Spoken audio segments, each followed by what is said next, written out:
Hello everyone, welcome to another episode of Bold and Beyond, where we want to grow and become better. Shout out to Shigezi Teens Magazine that has made this possible as they own the show. And shout out to our sponsors, the Be Better app, Solberg College, and White Horse Scene. And also another special shout out to Ayub Ultimate Fashions, which has dressed me once again today. Don't forget to visit them and get what you need from them. So as we move on in this episode, we want to first thank one of the great men, as we remember one of the great men that we had in Uganda that has just died, Shaka Sali. We shall always look up to him for what he had done, for the impact he had put in our lives, as he had made it far, as he had made it for the skies that we want to reach up to. So to start off the episode, help me welcome the person that we are with today, the District Health Officer of KABALE District, Dr. Gilbert MATEEKA. Yeah, thank you and good morning. As he's mentioned, I'm Dr. Gilbert MATEEKA, and I live in KABALE, where I have a family and where I work as a district health officer. It's a pleasure to be hosted today. Thank you. Yeah, so thank you, doctor, for that. So today we want you to tell us what exactly is mental health, because that's what we want to know from you. Mental health is, I would say, it's a way that we describe someone's psychological, emotional stability, how somebody is emotionally, psychologically, and their thought process, whether they have a good thought process, they're in control of their emotions, and have good relationships. So that's how we describe mental health. So somebody to be mentally stable, having a good thought process, and is in charge of their emotions. Right, so what do you think are the things that affect someone's mental health, the way they think, because it's a thought process? So what affects someone's thoughts? Yeah, what affects, there are many things that affect that. We call them predisposing factors, or they can be predisposing, or they are promoting. So either they cause you to have a likelihood of having mental illness, or help you to remain having good mental health. So one thing is your background, your home, how you're raised. Do you have any issues at home? Is your home functional or dysfunctional? So if there are issues in your home environment, they can predispose you to having mental health challenges. Two is your genetics. Unfortunately, some of us have it in our genetics. You find that in your home, some of your close relatives have had issues with the mental health. So if you are in a home like that, then you have to be more alert to avoid anything that can trigger or precipitate your issues, because already you have a predisposition to having mental health challenges. So your genetics can predispose you to that. But again, there are many things that we are in control of, which also can actually have a bearing on our mental health. For example, our company, the people that we are with, the behaviors that we are involved in. I use someone who abuses alcohol.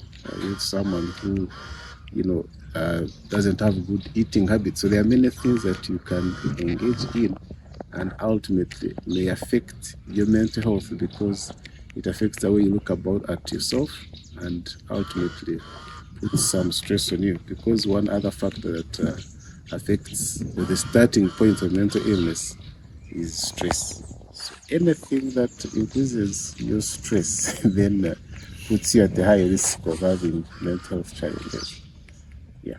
Okay, so in teens, how much do you think that you're the one that has done the stats?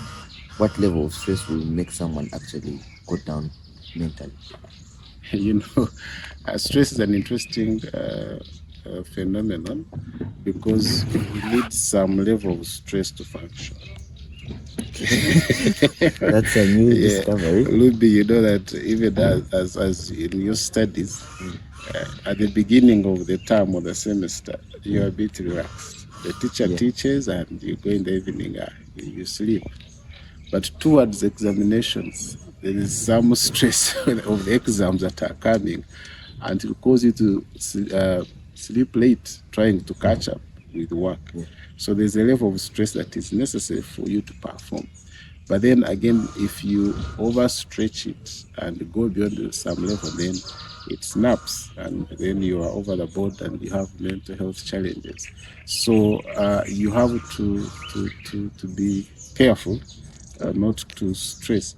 And maybe what I can say in that regard is that if you see the examinations, if you're going for exams, you are in control. You know, I can read this much and I am able to perform this. But the bad stress is when we put ourselves against things that even are beyond our control. Something that you cannot change, but you put your mind too much to it and you think you will change it ultimately. Actually, you know that is beyond your control. So such a stress in the end becomes a dysfunction and affects you. So, but if it's some effort into something you think you can change, then that's fine. I usually use the serenity prayer, which says that God grant me the serenity to accept the things I cannot change, the courage to change the things I can, and the wisdom to know the difference. So in the courage to change the things I can, that is not stress, that is good and healthy stress.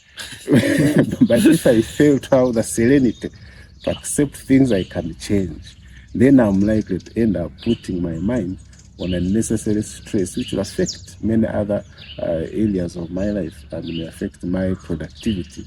And once that is affected, gradually I find myself having mental challenges, because you find that you go to bed and you aren't sleeping because you are thinking about this thing that you can't even change. And having good sleep is one other thing that you need to be able to maintain your good health. If you start failing to sleep, and unfortunately usually it starts like that, you start by small stress, you stretch it, you fail to sleep, then when you fail to sleep, you get something to make you sleep. Okay, now as you get something you think is to make you sleep, you gradually you cannot sleep without taking this thing, and now you're down the drain because you are getting into drug addiction. So that's how it starts. Unfortunately, mental illness starts small, very subtle that you may not realize it. It is starting, even you, the person and the people around you. Yeah. Yeah. So you've also talked of background being a cause. So does something specifically have to trigger you, or else if it's in your background, there's just a higher percentage, even though you're not triggered by anything, for you to be affected? Yeah. Like I said, the mental illness is very much about how you manage your thought process, how you interpret things around you, how you manage your emotions. So if in the home environment you have a traumatic childhood experience, so you interpret things, connecting them with what happened to you in your childhood.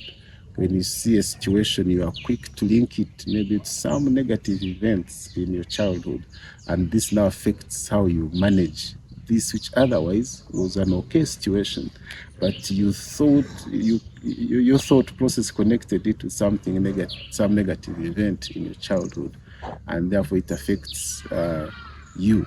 So your home background is a predisposing factor, sets you up for, easy irritability or something. But again, there is a circumstance that comes now, and when it comes, it can precipitate or actually trigger something. So it doesn't mean that everyone who has had a traumatic background will have a mental health issue. No, it doesn't mean that. But you're just more inclined to having it. But if you are aware of that, then you will also be able to have some protective factors or promoting factors. You can find a way of avoiding being triggered. You learn how well to manage your temperament. So you still have control over what you become. Looking for a place to stay in KABALE, or else you want to eat nice food, just visit White Housing and they have it all together for you. And then are you looking for motivation each and every day? download the Be Better app, and it will be the best solution for you, as you'll get it on a daily basis, and it will be an important thing for you. And also, are you a parent or a student and you want a nice school to go to? Soulback College is there for you. Visit it today and get to know more information about it. So, doctor, you are still talking about the causes. We wanted you to talk about the genetics. How exactly does genetics affect someone's mental health? When we say genetics, we simply mean that you have it in your family line. Yeah. So if one of your parents or your uncles had mental health issues, so it simply means that in your genetic makeup, you have that disposition. So there's a chance that if there's a trigger, you may, like I say, you may. And so there's a lot of still control, depending on how you later live out your life. So your lifestyle matters also on whether you will, in the end, trigger this predisposing factor, or if you live, you try to promote good mental health by the way that you live, you may actually not have it much as you had a predisposition to it. All right, so that means all the mental health issues that are currently there, they are triggered by something. You must, like I say, they are both. We call there are some modifiable factors. There are factors that you can modify, but of course there are those that you may have always had that you may not modify much. Right. But for teens, like in these days, most of our concerns with teen mental health are the things that they are involved in. Like I said earlier, it's about your psychological, social, and emotional well-being. And remember that teenagers are going through adolescence. And adolescence is a time when many things are happening in your body. Your body is changing fast. Your relationships are changing fast, and yet your brain is still developing. So how you manage your adolescent stage matters. Or you may be easily triggered off, or you may easily get involved into things that may put you up for mental illness. Again, like you're saying, you're discovering yourself, you are having some freedom, you are hanging out with friends. So what kind of friends are you hanging out with? What are you involved in? What pressures are you giving yourself into? If you're living up to the standards of your colleagues, are they the same as you, economical and otherwise? So all those stresses that a teenager puts onto themselves may cause them to have some mental health challenges. And worse still is if you get involved in some risky behaviors. By risky behaviors, I mean the common one these days again is drug abuse. Drug abuse is on the high. And people have innovated ways of abusing the drugs without being detected. You are with your parents, but you're having a birthday party, but somehow you're using drugs even in those small things that you're doing, whether they are cookies or cakes or what. Yeah. So but you're putting yourself up for something worse than you're imagining. So there's that drug abuse. And again, there's smoking, different kinds of things to smoke, alcohol. There's this, I would say, reckless nightlife. You find out some nightlife where you do risky behavior. There's also risk sexual behaviors. So those behaviors that put you up for a mistake that may scar you may put you up for mental health challenges if you're not careful. Right. Yeah, so with mental health currently, there is a problem that many teens are facing, which is depression. Mm-hmm. Yeah, so I want you to first start with exactly clinically, because some people are clinically depressed and some are not yet there. So what exactly is it? Yeah, we need to learn how to first to identify these early symptoms. Yeah. You've been outgoing young teen, full of energy, full of life, but suddenly you are withdrawing from your friends. You're not participating in sport activities that you once enjoyed and called others into. You are at school, you're declining in your performance. At home, you get home, you sit in the sitting room with the rest, you head straight to the bedroom. So those signs already indicate that you are having a challenge. Then it may go into other issues like eating. Either you are eating too much or you completely don't have appetite until you find that you withdrawn completely, and everyone is starting to notice that, and you need help, professional help, and that's when now you get into full-blown depression if you're not helped in time. Right. And some people start even having self-harm thoughts. They want to harm themselves. They think that is a solution. So when somebody starts having those self-harm thoughts or ideas, then they start not caring about themselves. You see, look at the way how smart you are. And tomorrow your mom see you go to church in the t-shirt you had on yesterday. That already is a big sign. Why are you no longer caring about how you look? Yet you cared about it before. So it is important to keep alert as you interact with your teenagers. Yeah. So depression, most of us understand it as drawing away and stuff. So when someone is called clinically depressed, when you tell them that you're clinically depressed, what do you, the doctors, count for you to reach at that point? Like what I've mentioned, all those things, when the profession sees most of those signs, when you need help, you can no longer be left in the community by yourself. You need care, you need attention by the professionals. It has come to a point where you are no longer functioning and doing your daily stuff, the things that you've been doing. So then you need help and you need to be attended to. All right. So as a person, what do you believe the simplest way for you to know that, okay, I have a problem? Because the symptoms that you've given us are seen by other people. So as a person, how do you start knowing when you're evaluating that, okay, I have a problem, I'm being depressed, or I am depressed before anyone else tells you? That is the tricky part with the mental health. That's the tricky part with the mental health, because with the mental health, you are lucky if you're able to notice that yourself, and at the same time, you are lucky if the people that you're staying with are able to notice it and see it and interpret it as mental health and not judge you as these are behavior issues. You are just trying to behave like that. There's something you're up to. So that's a challenge with mental health issues. They often present, but go unnoticed or are misinterpreted by the people who see them. Even you, the person suffering the same, you want to first think that, no, I'm okay, I have no problem. Why are you judging? Why do you think that I'm having a mental health issue? So it's a challenge for people to accept. Even initially by yourself, you see some changes, but you hardly want to accept that something is wrong.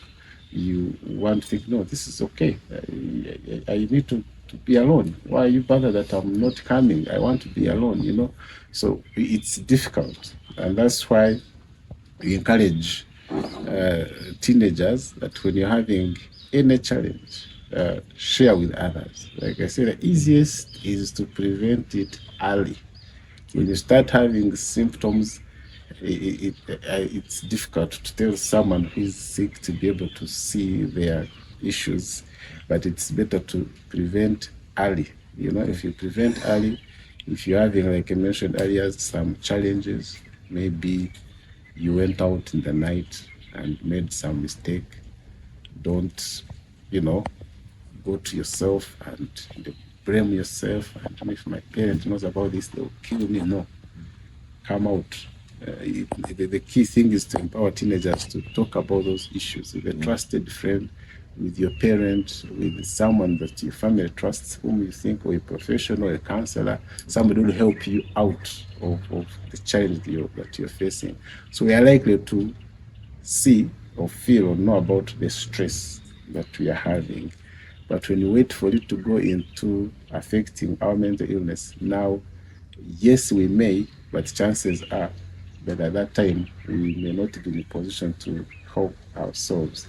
But we need someone to support us, and if we are able to accept what they are seeing in us and what they are guiding us to do, we can easily re-engage. If you are starting to withdraw from sports, engage again. If you're starting not sleep, see how they help you to get sleep, and then you can recover. All right. So with that, on the same topic of depression, some people believe that it's only antidepressants that work. So exactly, what's behind the antidepressants? What does it help in the body when someone takes them, and how do you prescribe them to someone? I'm careful to go into clinical things on a topic like this, to start prescribing meds and things like that. But the thing is, there's a point you reach where you need professional help and you need medication for your condition. And you will need a support. You need somebody to support you to be able to adhere and take these medicines well. Because again, like I've said, you have a mental problem. So you may not even want to take the medicines. You may be in the position of denial. So you need someone that will support you to take the medicine. So as a teenager or the parent listening in, if you have a teenager that is going through that, they need your support. Whether it's to take medicine, whether it's to get out of their way and participate in activities that have withdrawn from, they need support. But yes, you need antidepressants once you have been diagnosed to have depression, and they help a lot. There's where they stabilize your moods and do other things that bring you back to your normal self. But beyond that, there will be other things that you need to do. The medicines help you to stabilize, but now you have to engage, because again, if you're just taking medicines and you continue to withdraw, you continue to participate in activities, you continue to hide in your room, then again, you may, not get the outcome as expected. So remember, I am dressed by Ayub Ultimate Fashions, and if you want anything to wear for any event, they have you sorted opposite Finca Bank in town. And then if you want any motivation, don't forget to run to the Be Better app. And if you are looking for a school to go to, try Solberg College and you will not be disappointed. So now moving on, Doctor, with the mental health nowadays, there is a trend of the safe spaces. So what's your say on the safe spaces? Most of them are online, but do you believe that they are really that helpful? And also, is there any impact from them? What do they do in safe spaces? It's most of the times they are anonymous groups. No one knows, they don't know each other, but then they start sharing their problems, only sharing, that's where it comes from. So do you believe that helps to a certain point, or it doesn't? Sharing is helpful. Okay. In principle. In principle, sharing is helpful. Whatever problem you have, like I mentioned earlier, the stress that you're having, instead of keeping it yourself, pour it out, share it out. So yes, safe spaces should help, but whom are you sharing with, and how safe, how protected is this info that you are sharing? Yes, you say no, they don't know each other, but I don't know. I've not been in the safe space, but what matters most, like I said, the principle sharing is important, but then how confidential or how protected are you as you air out? Because should whatever you shared go out of those circles, then it becomes worse. So if the safe spaces are indeed safe, then that would be fine. The risk is if there's a chance of them being abused and someone can actually know that you will be sharing this on the safe space. Why?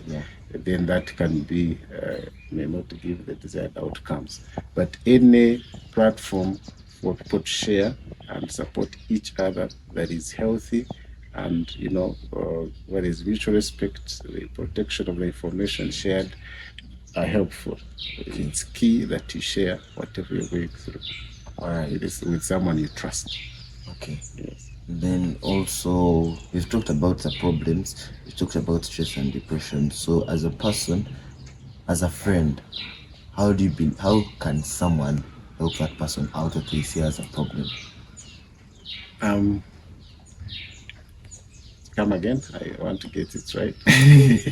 You have talked about the problems, the biggest ones, which I believe are stress and depression. Yes. So how can I as a friend help someone out there? Help someone that has similar things.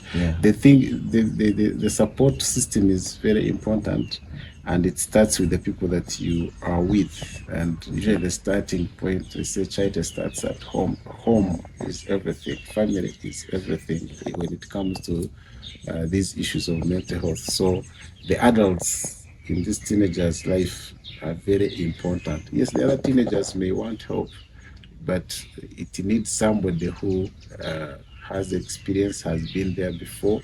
An adult would be very key in helping someone with a teenage with mental challenges. And so the adults that have teenagers in your lives, it is important that you relate with them in a way that shows that you care about them. Give them time, be able to listen in and affirm their thoughts, show that you're interested in their ideas, support them, be interested in knowing what's going on in their lives, such that they're able to share even much earlier. But if you're a parent who is never there, who distances yourself from your teenagers, and these days, unfortunately, most parents compensate the time they should have been with their children with money. And now if you're not there to parent and guide the child or the teenager, and then you give them money, you're giving them capacity to even indulge in more things, which may in the end, they have no one to support them as they test out. But if you're around them, fine. But you're compensating your absence with money. That is putting up your child for trouble. So it is important there's a support system where a child feels that they belong, they can be supported, they can speak to someone, they matter, somebody listens to them, validates their ideas. Such an environment, helps. Again, if somebody is already struggling, it is important for them to know that they are not alone. Many other people have suffered this. Even the adults go through similar times of doubt and fear and anxiety. But what matters is how you handle them, the support systems you have around you. So it's you having the stress, some sadness today and tomorrow. People have that, and it's normal. But the trouble is, what is your mechanism of getting out of this? If you use a wrong mechanism, if you choose a wrong, mechanism to come out of this, say I'm sad, the only way I can be excited is if I smoke. I'm sad, the only way I can do this is if I take something to drink. Then you're taking a wrong mechanism and may lead in the wrong direction. But if you say, I feel down today, can I link up with Ruby and go and play game? Why? That is a better way of managing your stress. Can I go and share with someone? Can I watch a movie that I love most and excite myself? So there are ways that you can, survive this moment that is productive than taking on something that may actually take you much lower. All right. Yeah. So I believe that runs with the decisions that we make when we are affected by those mental health issues. So with mental health, you've told us all that, and we are thankful that you've given us your time, that you've taught us. So as we are finishing, I'd like you to say a few words of inspiration to the audience out there, the people that are watching, something that you would like them to know. Yeah, thank you. On the topic of the day, there are what we call the 4 P's of mental health. There are predisposing factors, precipitating, perpetuating, and protective. Predisposing, I mentioned earlier, maybe your background, etc. Precipitating, something that triggers the current situation. But the key thing, I want us to look at the protective. Can you be able to make sure that the kind of lifestyle that you're living is not a type that will put you up for mental health, but rather will maintain your good mental health? And that is the way you conduct yourself, the kind of activities you put yourself in. Are you able to share? Do you have trusted friends? Do you have strong relationships with your parents and your colleagues? Are you able to share what you're going through than, choosing to hide yourself in a room and end up doing something that may worsen your situation? So, and the parting shot is that you are responsible ultimately for your actions, for what you are today. You cannot blame anything in the past for what you become. You're responsible for your future. So take charge of your life and live responsibly. Thank you very much. Yeah, so you've heard from the doctor himself. He has told us all that we need. Remember, as he has told us, the decision is yours to make. You will affect your future and you can't blame your past. So thank you for watching this episode. A shout out to White Horse Scene. Shout out to the Be Better app. A shout out to Solberg College. A shout out to the boutique Ayub Ultimate Fashion. Remember to visit all those places. Whatever you need, they have a variety and you'll never be disappointed. Thank you for watching us and for following us on all social media platforms. And may we continue growing the Chigezi Chains magazine and the show Bold and Beyond. Thank you very much.